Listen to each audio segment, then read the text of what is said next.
ভোটদান প্ৰক্ৰিয়া সমাপ্ত হ'ব, কিন্তু এতিয়াও দীঘলীয়া শাৰী। মই এই মুহূৰ্তত উপস্থিত আছোঁ দুলীয়াজান বিধানসভা সমষ্টিৰ টিপলিংঘাট উচ্চ মাধ্যমিক বিদ্যালয়ৰ যিটো ভোটগ্ৰহণ কেন্দ্ৰ। এতিয়াও যথেষ্ট সংখ্যক ভোটাৰ আছে আৰু তেওঁলোকে শাৰী পাতি ভোটাধিকাৰ সাব্যস্ত কৰিবলৈ অপেক্ষা কৰি আছে। আৰু ইতিমধ্যে ভোটদান কেন্দ্ৰৰ যি গেট, এই গেট মুখ্য প্ৰৱেশদ্বাৰ ইতিমধ্যে বন্ধ কৰি দিয়া হৈছে। কিন্তু যিসকল লোকে শাৰী পাতি আছিল তেওঁলোকক ভোটদান কৰিবৰ কাৰণে, তেওঁলোকৰ ভোটাধিকাৰ সাব্যস্ত কৰিবৰ কাৰণে সুযোগ দিয়া হৈছে। আৰু কিছু মুহূৰ্তৰ পিছতেই ভোটদান প্ৰক্ৰিয়া যিহেতু সমাপ্ত হ'ব, কিন্তু এতিয়াও পুৰুষ মহিলা যথেষ্ট দীঘলীয়া শাৰী।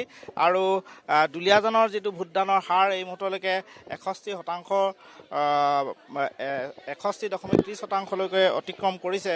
গতিকে ভবা হৈছে যে যি সংখ্যক ভোটাৰে ভোটাধিকাৰ কৰিবলৈ সাব্যস্ত কৰিবলৈ এতিয়াও সময় আছে বা বাকী আছে, এই ভোটদান প্ৰক্ৰিয়া সমাপ্তৰ পিছত আশা কৰা হৈছে যে দুলীয়াজান বিধানসভা সমষ্টিত 35%লৈকে হয়তো ভোটাধিকাৰ সাব্যস্ত হ'ব পাৰে।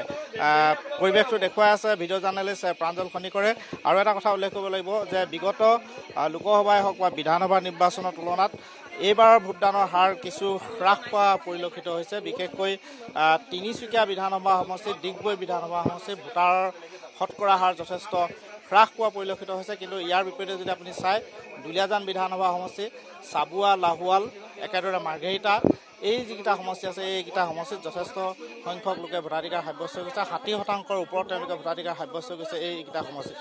কিন্তু ডিব্ৰুগড়, চাবুৱা, লাহোৱালকে আৰম্ভ কৰি যিকেইটা সমষ্টি আছে, বিশেষকৈ ডিগবৈ আৰু তিনিচুকীয়াত কিন্তু ভোটদানৰ যিটো হাৰ যথেষ্ট হ্ৰাস পোৱা পৰিলক্ষিত হ'ল। বিশেষকৈ মই পূৰ্বতে উল্লেখ কৰিছোঁ নগৰ অঞ্চলৰ যিবিলাক ভোটকেন্দ্ৰ আছে, এই ভোটগ্ৰহণ কেন্দ্ৰসমূহত ভোটদাতাৰ হাৰ যথেষ্ট হ্ৰাস পোৱা এবাৰ পৰিলক্ষিত হৈছে।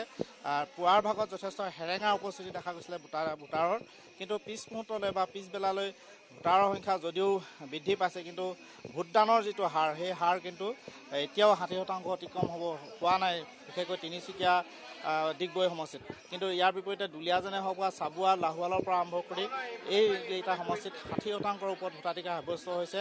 মাৰ্ঘেৰিটাত 60%ৰ ওপৰত ভোটদান সাব্যস্ত হৈছে। কিন্তু এটা লক্ষণীয় দিশ যে বিগত লোকসভা বা বিধান সময়ত হয়তো জানিব পাৰিম।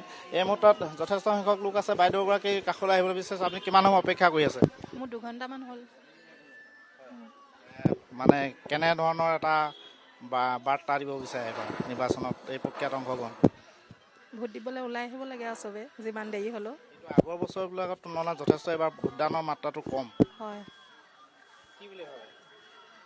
কি বুলি ভাবে আহিছে চাগে আমাতকৈ আগতে মানুহ, দেখা নাই আৰু। আমাৰতো এতিয়া 2 ঘণ্টামান হৈছে অহা। কি ভাবি আহিছে, কেনেকুৱা ধৰণৰ বিচাৰিছে এবাৰ?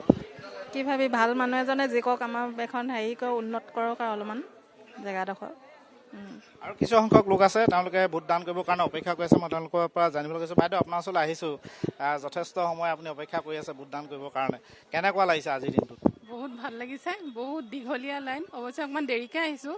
আৰু আমি নিজৰ ভোটাধিকাৰ ভোট সাব্যস্ত কৰিবলৈ আহিছোঁ আৰু প্ৰাৰ্থী চাই ভোট দিবলৈ আহিছোঁ।